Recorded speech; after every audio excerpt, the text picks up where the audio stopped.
But we got to get the show started with messy, loose curls. They're having their moment in the hair world right now. I was not aware of this, but technique makes all the difference. Did you know that? We've got your step-by-step guide to get beautiful beach waves. Well, Bill, of course that's right, and we do talk about beach waves from time to time on the show, but today Shelsea Horn is actually going to show us exactly how she does it. Yep. And you've actually been working with your model already, so we've taken a look at some of these lovely curls. You know, show us how you get them. Yeah, so I always first start off by sectioning the hair up.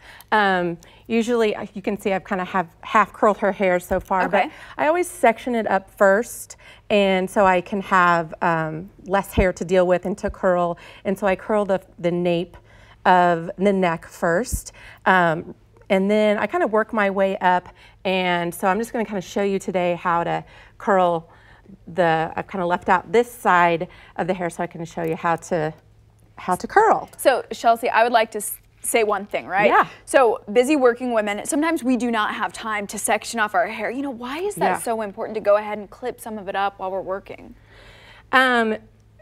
Because if you get too big of a section, and that's what a lot of us do, is, you know, we are trying to get out the door and just throw a few curls in our hair.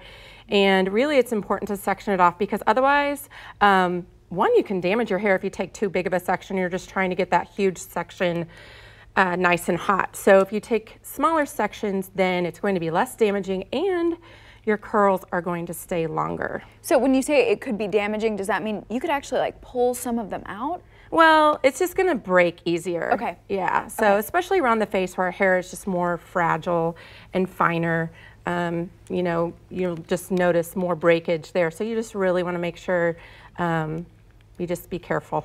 Okay, and you're using a specific type of curling iron.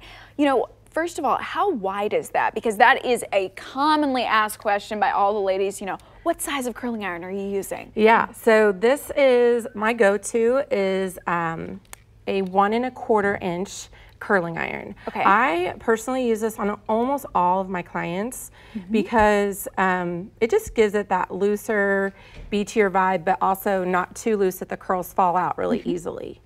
So yeah, this is definitely my favorite size. That's what I love to use as well. Now tell me a little bit about this actual curling iron. Is there a reason you love it? Well, this is a Babulous Pro titanium curling iron, and that's a lot of words. Yeah, yeah, it is. And you'll just see a lot of pros use it. It really runs through the hair easily. It's affordable, so it's less than $40. Awesome. Yeah, you can just get it on Amazon, and so it's a really good price.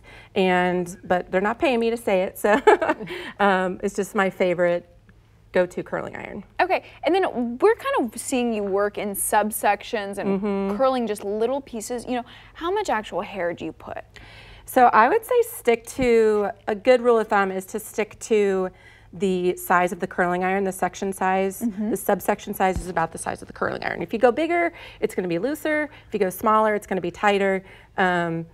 You can do both to get different looks, but I would say a good rule of thumb is about the size of the curling iron. Okay, and one thing Shelsea is not telling you right now, not only is she working on her friend's hair right now, but she also has her 2 little girls here in studio. We want to see them wave. They have a dance competition, so they're getting ready, but it's funny, I was chatting with them. It is so cool to have a hairstylist as a mom because you can make them look, you know, their hair is always on point when they're walking out the door. Well, yeah, I guess. She's like, yeah, I'll take the compliment. We Mother's try Day Sunday. We try anyway. Okay, so let's one quick question about the curl. Yeah. How long do you leave it in before you actually pull it out? So it's really a feel for me, but I would say 5 to 7 seconds. Okay. But I usually when I'm have the curling iron in the hair, I kind of just touch the hair to see how warm it is, and if it's pretty warm, and then it's time to take it out. I usually wind it out of the hair and leave this, you know, 1 inch or so out of the ends, and then I use that curling iron as a flat iron and just pull the ends down. That gives it that looser, beachier vibe. Well, and I see the spray coming out, which means we're about done here. Shelsea, thank you so much. You're so welcome.